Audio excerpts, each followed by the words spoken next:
اور جب تک یہاں کی کارروائی جاری کوئی بندہ بشن حویلی سے باہر جائے گا اور نہ ہی اندر داخل ہوگا، میں یہاں موجود ہر شخص سے تفصیلی بیان لوں گا۔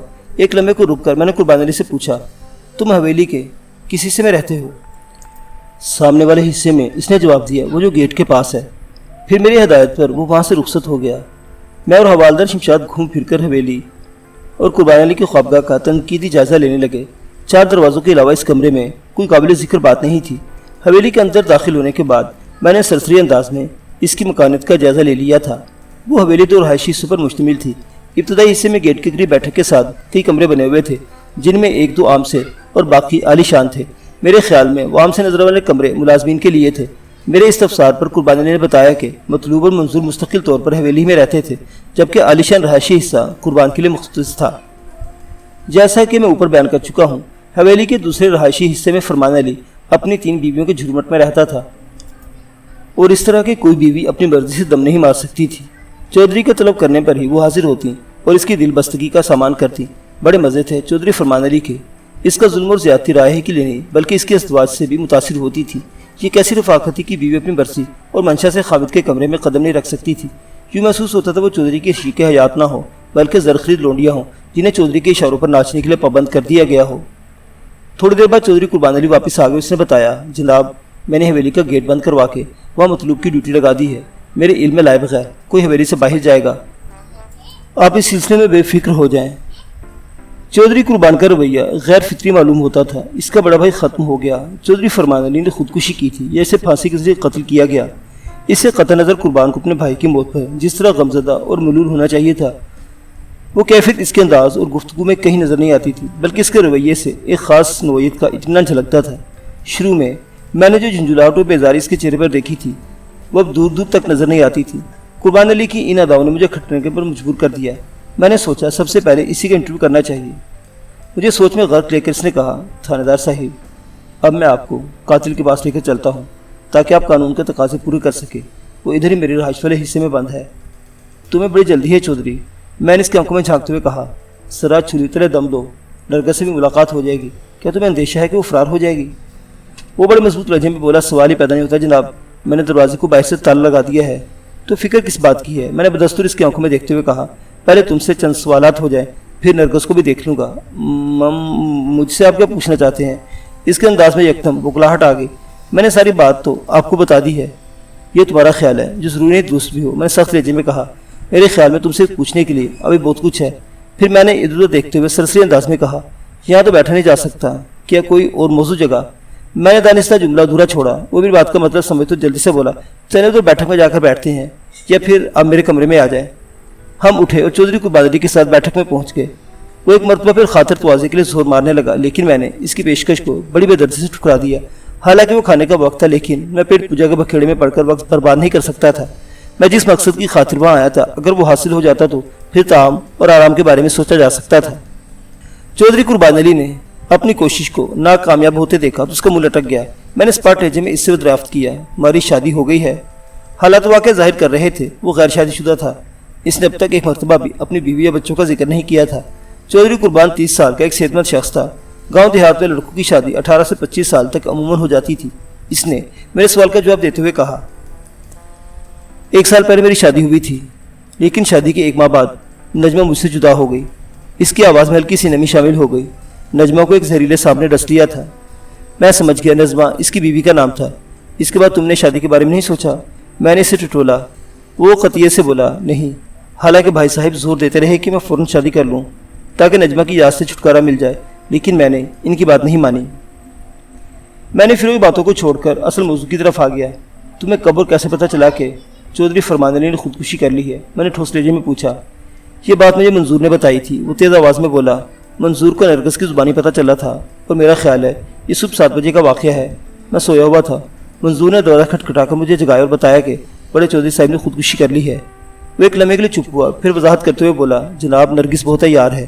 اس نے منظور کو جو الٹی سیدھی پٹی پڑھائی وہ سیدھے سادے منظور نے مجھے بتا دیا، ورنہ حقیقت یہ ہے کہ بھائی صاحب کو پھانسی لگا کر باقاعدہ قتل کیا گیا، اور قاتل نرگس کے سوا اور کوئی نہیں ہو سکتا۔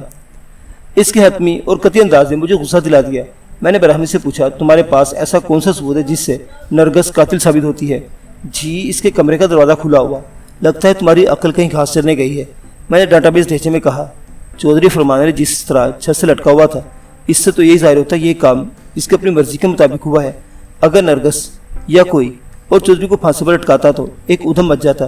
چودھری اتنا بے بس ہرگز نہیں تھا کہ ایک عورت کے ہاتھوں پھندا گلے میں ڈال کر چھت سے لٹک جائے۔ ہوش کے ناخون لو اور مجھے گمراہ کرنے کی کوشش نہ کرو، مجھے تو یہ کوئی اور ہی کہانی لگتی ہے۔ میری سرزنش پر انداز دیکھ کر وہ قدرے نرم پڑ گیا۔ رازدارانہ لہجے میں بولا، ہو سکتا ہے یہ کام نرگس نے اپنے کسی یار کی مدد سے کیا ہو، سچ اگلوانا تو آپ کی ذمہ داری ہے نا جناب۔ وہ بات ختم کر کے زبانی نظر سے مجھے دیکھنے لگا۔ وہ لمحہ بلمحہ میری نگاہ میں غیر معتبر ہوتا جا رہا تھا۔ پہلے اس نے نرگس کے لیے نیچ کا لفظ استعمال کیا، پھر اسے عیار کہا، اور اب وہ کسی اس کے یار کا ذکر کر رہا تھا، گویا وہ اپنی بھابھی پر کیچڑ اچھال رہا تھا۔ یہ تو نرگس سے ملاقات کے بعد ہی پتہ چلتا کہ اس پر کیچڑ گری یا نہیں، مگر ابھی تو کیچڑ اچھالنے والے کے ہاتھ مجھے لتھڑے ہوئے دکھائی دے رہے تھے۔ کیا تمہیں نرگس سے کوئی ذاتی پر خواہش ہے؟ میں نے غصے کو ضبط کرتے ہوئے اس سے سوال کیا۔ گھوم پھر کر تمہاری تان اسی پر آ کر ٹوٹتی ہے۔ نہیں جی، وہ گڑبڑا گیا۔ میں تو حقائق بیان کرنے کی کوشش کر رہا ہوں تھانے دار صاحب، میں نے سنسناتے لہجے میں کہا۔ کیا تمہاری نظر میں حقائق یہی ہے کہ اس حویلی میں سیند لگانا بچوں کا کھیل ہے؟ میں ابھی تک نرگس سے ملا نہیں تھا، مگر جانے کیوں مجھے اس عورت سے ہمدردی سے محسوس ہونے لگی تھی۔ شاید میرے احساسات میں قربان علی کی نامعقولیت کا زیادہ ہاتھ تھا۔ وہ فکر مند لہجے میں بولا، یہ آپ کیا کہہ رہے ہیں تھانے دار صاحب؟ یہ میں نہیں، تم کہہ رہے ہو۔ میں نے ایک ایک لفظ پر زور دیتے ہوئے کہا۔ تم نے نرگس کے کسی یار کا ذکر کیا ہے۔ کیا تمہاری حویلی کا حفاظتی انتظام اتنا ہی بودا ہے کہ کوئی کسی وقت بھی اندر گھس کر اپنا مقصد پورا کر کے خاموشی سے واپس جا سکتا ہے؟ میں اس حویلی کی طرف میری نظر سے دیکھنے والے کی آنکھیں نکال دوں گا۔ وہ تیش میں آ گیا۔ آپ نے اتنی بڑی بات کیسے کہہ دی؟ بات بڑی ہے چھوٹی، تمہاری طرف سے شروع ہوئی ہے قربان علی، میں نے ٹھہرے ہوئے لہجے میں کہا۔ تم نے چودھری فرمان علی کے ممکنہ قاتل اور نرگس کے شریک جرم کا حوالہ دیا تھا۔ میں نے تو تمہارے بیان کی روشنی میں ایک سوال کیا ہے، تم جوش میں کیوں آ رہے ہو؟ تھانے دار صاحب، اگر پاٹن ڈھیلے اور دانے گیلے ہوں تو پھر حفاظتی بندوبست ایک طرف رکھا رہ جاتا ہے۔ اس لکھتے ہوئے لہجے میں بولا، مجھے یقین ہے نرگس نے اپنے معاون کے لیے خود راستہ ہموار کیا ہوگا۔ میں نے اس کی آنکھوں میں دیکھتے ہوئے کہا، کیا تمہیں اس بات کا احساس ہے تم کتنی بڑی اور خطرناک بات کہہ رہے ہو؟ جی ہاں، مجھے پوری طرح احساس ہے۔ تم اپنی بھابھی نرگس پر بد چلنے کا الزام لگا رہے ہو۔ یہ الزام نہیں، حقیقت ہے۔ وہ تیقن سے بولا۔ میں نے اسے گھسنا ضروری سمجھا۔ تمہارا اشارہ کس طرف ہے؟ حبیب احمد، وہ دو ٹوک لہجے میں بولا۔ یہ کون ہے؟ میں نے ذرا دھیمے انداز میں دریافت کیا۔ اور کہاں رہتا ہے؟ اس نے سرگوشی سے قریب لہجے میں کہا، نرگس کا کوئی رشتہ دار ہے، ادھر مراد پور میں رہتا ہے۔ تم نے چودھری فرمان علی کے بارے میں نہیں بتایا تھا؟ کئی بار بتایا تھا، وہ بیزاری سے بولا۔ پھر کیا نتیجہ برآمد ہوا؟ بھائی صاحب نے میری بات کی اہمیت نہیں دی۔ وہ برا سا منہ بنا کر بولا۔ میں نے خاموش ہو جانا ہی مناسب سمجھا۔ بھائی صاحب کے آگے کسی کی نہیں چل سکتی تھی۔ میں نے اسے ٹٹولتی ہوئی نظر سے دیکھنے لگا۔ نرگس کے لیے اس کی نفرت کا سبب سامنے آ رہا تھا۔ اسے فیل یا پاس کرنا میرا فرض تھا۔ میں نے ایک پارٹی کا موقف سنا تھا، دوسری پارٹی نرگس کا بیان ہو جاتا تو پھر صورتحال کی وضاحت ہو سکتی تھی۔ جب 65 سال کا کوئی بوڑھا شخص 25 سالہ دوشیزہ سے شادی کرتا ہے تو کوئی بھی حیرت انگیز اور تحیر واقعہ رونما ہو سکتا ہے۔ اگر قربان علی دروغ گوئی سے کام نہیں لے رہا تھا تو اس کیس میں حد درجہ سنسنی خیزی کا امکان تھا۔ قتل یا خودکشی کی یہ واردات کسی عجیب کروٹ بیٹھنے والی تھی۔ میں نے معنی خیز انداز میں سر ہلاتے ہوئے چودھری قربان سے کہا، میں اس موضوع پر بعد میں تم سے تفصیلی بات کروں گا، فی الحال تم مجھے نرگس کے پاس لے چلو۔ اس نے اس بات میں گردن ہلائی اور بولا، آپ میرے ساتھ آؤ جی۔ میں اور حوالدار شمشاد اس کی میت میں بیٹھک سے ملحق ایک کمرے کے سامنے پہنچ گئے۔ قربان نے کمرے کے دروازے پر موجود تالے کو کھولا اور دروازے کے پٹ پا کر کے اندر داخل ہو گیا۔ جب ہم نے اندر قدم رکھے تو وہ اندرونی لائٹ آن کر چکا تھا۔ روشن کمرے میں میری آنکھوں میں ایک افسوسناک منظر دیکھا۔ ایک دھان پان سے سینو جمیل اور انتہائی پرکشش عورت کمرے کے فرش پر اکڑوں بیٹھی تھی۔ کمرے میں ایک بیڈ اور چند کرسیاں رکھی تھی۔ اس ستم نصیب عورت نے فرش نشینی اختیار کرنے کو بہتر جانا تھا۔ ہم کمرے میں داخل ہوئے، اس نے چونک کر خوفزدہ نظر سے کھلے ہوئے دروازے کی طرف دیکھا۔ چودھری قربان نے کہا، تھانے دار صاحب لگتا ہے ہوش میں آ گئی ہے، آپ پوچھ تاچھ میں آسانی رہے گی۔ میں یک ٹک نرگس کو تکے جا رہا تھا۔ وہ بڑی قسم پرسی کی حالت میں تھی۔ پہلی ہی نگاہ میں مجھے اندازہ ہو گیا کہ اسے بے دریغ زد و کوب کیا گیا تھا اور یہ کارنامہ چھوٹی چودھری کے سوا اور کسی کا نہیں ہو سکتا تھا۔ نرگس نے 2-3 مرتبہ متوحش نظر سے مجھے دیکھا، پھر گردن ڈال کر بیٹھ گئی۔ میرے دل میں اس کے ہمدردی کے جذبات اجاگر ہو چکے تھے۔ اس کی حالت نے ایک نرم گوشہ وا کر دیا تھا۔ چودھری قربان نے اس پر بہت ظلم ڈھایا تھا۔ میں نے قربان کے لیے اپنے غصے کو پوشیدہ رکھتے معتدل لہجے میں کہا، قربان، میں نرگس سے